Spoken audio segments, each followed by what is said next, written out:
Hello there, I'm back. I just got inspired to record this video after a conversation that I had with someone that I know. And he asked me, with your education and your credentials, why haven't you considered nursing or home health care as a career? I didn't really get deep down into details like how I'm going to get into detail with you guys now. But basically what I told him is that it's not for me. What I didn't tell him is that right after I graduated from high school, my first major in college was actually nursing. All while I was growing up, I had dreams of 3 career prospects. And the number one career prospect was nursing. The second career prospect was fashion design or graphic artistry or something along those lines. And the third career prospect was teaching.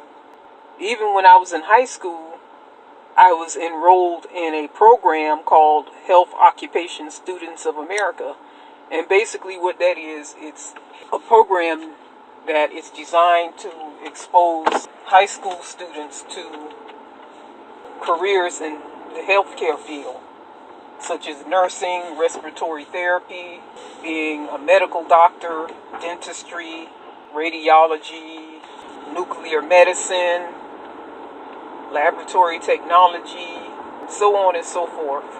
You basically get about 3 hours of classroom time, which would entail learning theory, medical terminology, anatomy and physiology, and various other topics related to the healthcare profession. The first half of the year, the student spends most of their time in the classroom, and the second half of the year, the student gets the opportunity to go into various healthcare settings like the hospitals, doctors' offices, and clinics, and shadow healthcare professionals so that the student can get a general idea of what it's like to work in those fields. I have to say that it was a great experience. So getting to the point of the video, after I graduated from high school, I went on to major in nursing, and I was enrolled in a community college that offered an RN program, an associate's degree in RN. I did fairly well in the prerequisites, the sciences and general electives and education courses. And I got all of that out, all of my prerequisites out the way, and I entered into the nursing program. The first course was a general introduction into the nursing field. I think that was the theory. There was a theory lecture portion, which was about 3 credits. I think it was about 6. It's been so long, I can't even remember, but I think it was about 6 credits. And then there was another course that nursing students had to enroll in concurrently. That was a clinical course or a lab course. I believe that was about 4 credits or 5 credits. And that required the students to work in the hospital 2 times a week, just as if you were working on a job 8 hours as a nurse. And we actually got exposure and hands-on practice in working with patients. We got the opportunity to administer medications, give injections, hang IVs, giving personal care to the patients, like bathing them, making their beds, assisting them with whatever the patient needed. We would have to arrive to the hospital 6:30 in the morning sharp. Tardiness and absenteeism wasn't tolerated. And just like how on a job there are consequences for being late and missing days from work, it was the same way with nursing students. They may give you a pass if you arrive 5 minutes late one time, but if it became a pattern, that was grounds for failure. I discovered during that process that nursing was not for me. And I really do truly believe to this day that nursing requires a lot of patience, a lot of dedication, and it just takes a special person to be a nurse, to be a good nurse. And a lot of these people that you see entering into the nursing profession, I think they get into it for the wrong reasons. Like when I was growing up and I wanted to be a nurse, I had no idea of what nursing really entailed. Nursing and the medical healthcare professions are glamorized on TV. When you see what goes on on these shows like ER and Grey's Anatomy, it's like probably 5 to 10 times more dramatic and stressful than what you see on TV. Some people who enter into that profession, they really don't know what they're getting themselves into. Some of them are just doing it because they know that it's a high-paying profession, but little do they know they're going to be milked for every penny that they're being paid. And I think that nurses are underpaid. Many people who don't know what it's really like to be a nurse think that nurses are highly paid, but in my opinion, they're not paid enough for the stress that they have to deal with. They have to deal with a lot of stress and responsibilities.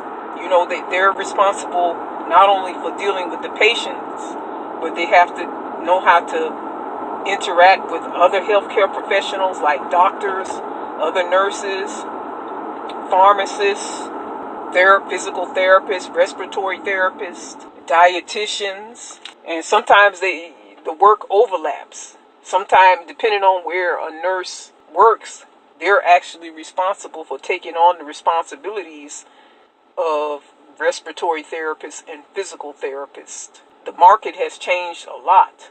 In some hospitals, LPNs and CNAs are not even available. So you might have a nurse that is responsible for caring for 8 or 10 patients, and that may mean that the nurse may be responsible for giving bed baths and administering medications and everything else that patient may need. And that's a lot of stress.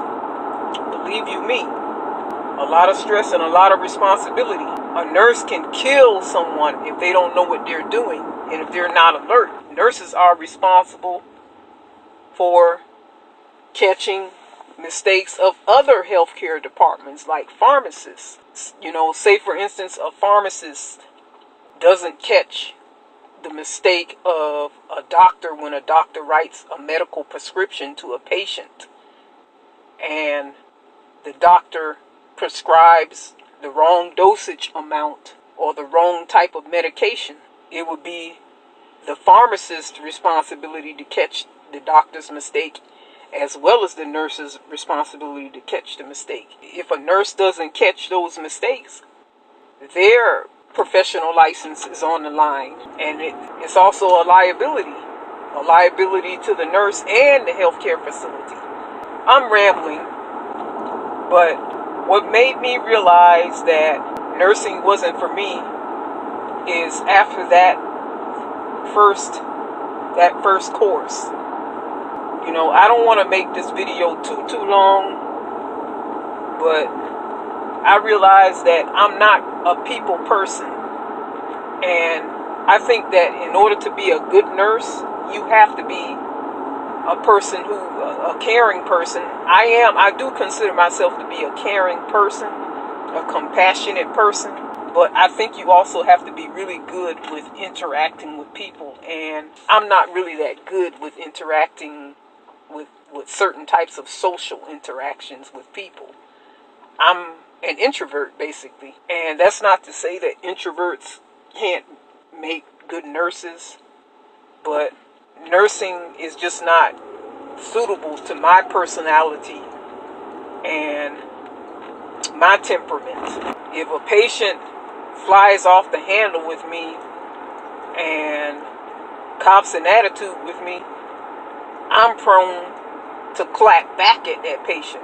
Not in a physical way, but I'm prone to yell back at the patient or tell the patient off. And that's totally unprofessional and unacceptable for a healthcare professional.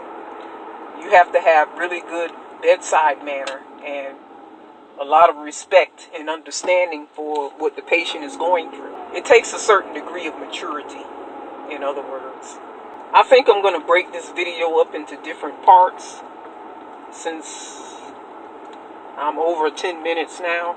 I have a lot more to say on this, so I'm going to end the video now and then continue on this topic in another video. Thank you.